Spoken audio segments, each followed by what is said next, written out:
माझं सरपंच आहे मी आणि इथं आमच्या गावामध्ये नाथा कृष्ण शेखंडे यांच्या घरामध्ये ही दारू एवढी सापडली. त्यांना आधी पण एकदा आम्ही सांगितलं होतं का बाबा असं करायचं नाही म्हणून, नाही का, त्यांचा धंदा होता. तर त्याने काय ऐकलं नाही, वारंवार सांगून सूचना करून त्यांना शासन कायद्याने जे काय गुन्हा होता त्यांच्यावर तो लादला. तरी पण त्याने 8-15 दिवस नाही झाला तरी परत ही दारू त्यांची चालूच आहे.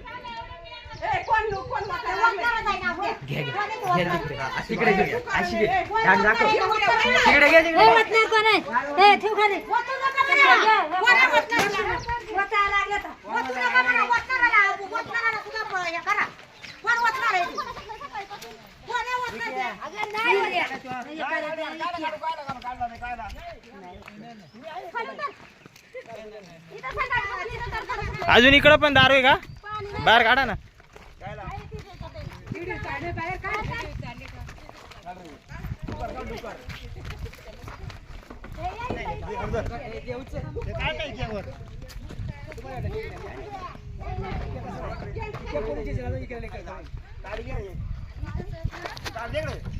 तुम्ही मधून हसायचा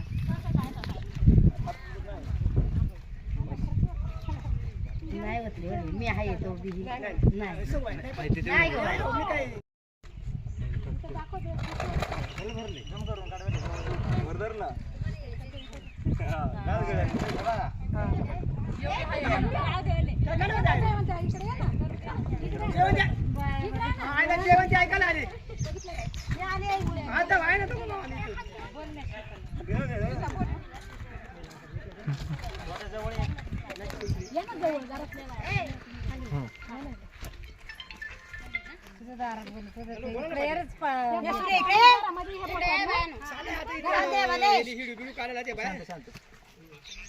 आता कृष्ण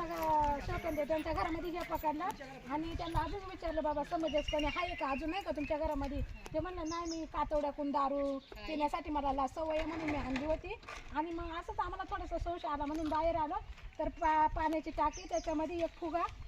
हे डुक्कर आणि हे कॅन आणि अजून त्याच्यामध्ये हाय सांडले वाटतं दारू ती सापडली एवढी सापडली आणि ते घरात नाही ते पळून गेले म्हणजे बाहेर नाही का. म्हणजे पिण्यासाठी पाणी ठेवले त्याचा वापर लोक कसं करतात बघा आता. हां आणि त्याने म्हणजे गावामध्ये आधी पद भोगले सरपंचाचं पद होतं सगळ्या गोष्टी होत्या ती जाणतीच करतात. आणि ही दारूचा तर आम्हाला म्हणजे जे कायद्याने आम्ही पुरावा केला होता आधी आम्ही पोलीस स्टेशनला गेलो सगळ्या 100-150 महिलांचे सह्या वगैरे आहेत आम्ही अर्ज दिला. तर मग तेव्हा शासनाने त्यांना साहेबांनी त्यांची कारवाई केली आणि त्यांची वयाची अट सांगून आम्हाला त्यांना सोडून दिलं काय असेल त्यांची दंड वगैरे हे केलं. पण आता आम्हाला ना पुरेपूर म्हणजे याच्यावरती शासनात झालं पाहिजे. मुंडे साहेबांनी ज्याप्रमाणे हे काढले त्याप्रमाणे आम्हाला हे भेटलं पाहिजे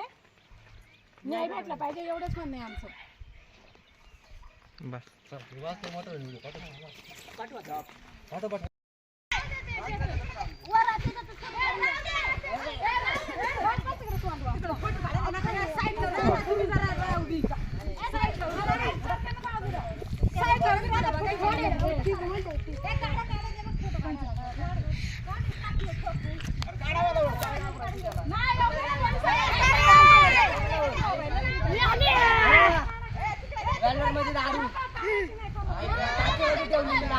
हो काढून बाजूला घ्या काढून बाजूला घ्या काढून बाजूला घ्या.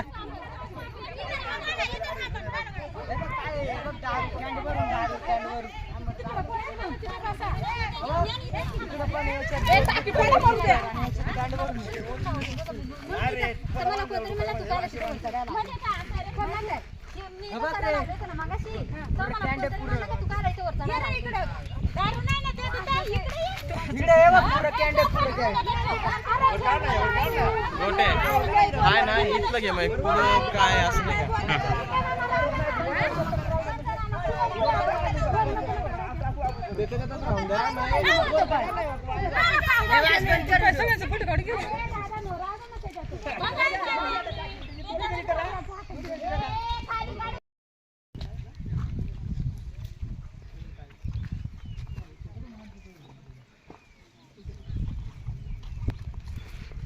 गुडे गुडे गुडे येतो गुडे.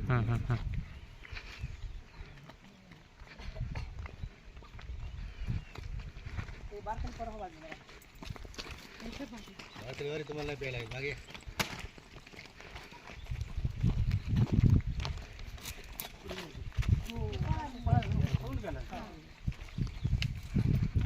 आम्ही आलो आणि आम्हाला शोध लागला युनियनचा एक माणूस होता त्याने आणला मग आम्हाला थोडं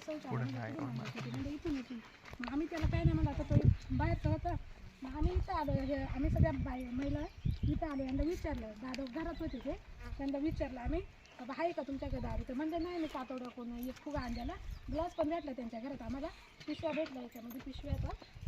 ते पिशव्या तर मग म्हणले ग्लास भेटला म्हणले अरे म्हणलं आहे का दादा सांगा तुम्ही आमच्यापेक्षा मोठेच बाबा नाही का समंजसपणे सांगा एकदा तुमच्यावर शासन झाले तर सांगा आम्हाला आहे का असेल तर बंद करून टाका उगीच वादविवाद कशाला नाही का तर म्हणले नाही नाही तुम्ही कोणती कारवाई करा माझं असेल तर मी काय आता दारू विकत नाही काहीच नाही हा हे टाकीमध्ये आणि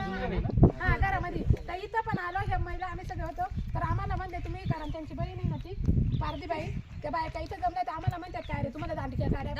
पुरावा दाखवा आम्हाला तुम्हाला दांडकीच काढू तुम्हालाच मारू आम्ही तुम्ही कशा जातात आणि मग हा पुरावा सापडला आता म्हणजे ते पण पळालं आणि त्या बाया पण पळाल्या गुन्हा दाखल नाही साहेब हे कसं नाही आता मागच्या वेळेस मामा तुम्ही आले होते तेव्हा म्हणले का त्याला बाबा वयाचे हात आहे त्यांच्यावर असे तसे मग त्याचाच फायदा घेता उगाच विनाकारण बायकांना काय काय शिवाय गाळा करतात बोलतात रस्त्यावर बोलतात काय पण म्हणजे आता ते आमच्यापेक्षा मोठे बोलू पण नाही वाटत असं घाण बायांना बोलतात त्यांच्या सून आली की काहीतरी असतीलच ना थोडीफार मर्यादा पाहिजे ना बोलण्याची पण आणि परत विचारलं का म्हणतात तुम्हाला कुठे बोललो होतो आम्ही वारेवर बोलतो आम्ही तुमचं नाव घेतलंय का मग आता मागा तुम्हाला एवढा हे पकडून दिला होता आणि आता पण एवढा तर झालं पाहिजे जसं बंडे साहेबांनी केलंय ना तसं शासन त्याला झालं पाहिजे काहीतरी न्याय तरी भेटलं पाहिजे ना विनाकारण जायचं आता 4 दिवस तुम्ही पकडणार आणि काय सोडून द्यायचं त्याला आता ते सुटलाय का तो खालचा तो सुटलाय का अजून जेलला गेलाय ना जेलला जाणार 100%. रेड केलीच की आता त्याच्यावर आम्ही तो ना आम्हाला पंच द्या त्या जागी ओतून देऊ आपण तुमच्या समक्ष जागी ओतून देऊ नाश करायचा पंचनामा करून 2 पंच द्या कोणतरी फक्त आम्हाला काय महिला जेल कागद कोणी पण आहेत ना सहिती ना पाटील आहेत पाटील पुण्याला गेले पाटला जाणतं पण पुण्याला नाव सांगा तुमचं सीता विलास वसंत कसं आहे साहेब माहिती का याच्यावरती काहीतरी त्यांच्या कठोर न्याय म्हणजे अन्यायच होत नाही म्हणून ते आता वारंवार तीच गोष्ट करत राहिले त्याच्या मागं तुझ्या का त्याचा नंबर आहे का गोट्या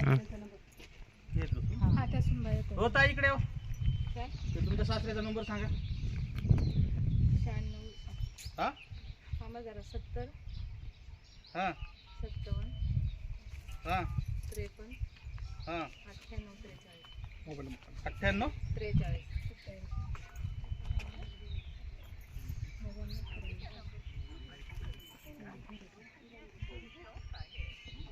कुठे गेलाय तू आम्ही आलो तेव्हा इथंच होते हे सापडल्यानंतर फरीद आले ते आम्हाला नाही बोलत होते ते म्हणलं लय बोलत होते काय काय करा किती घाण घाण काय काय शिव्या देत पुढे न्यायचं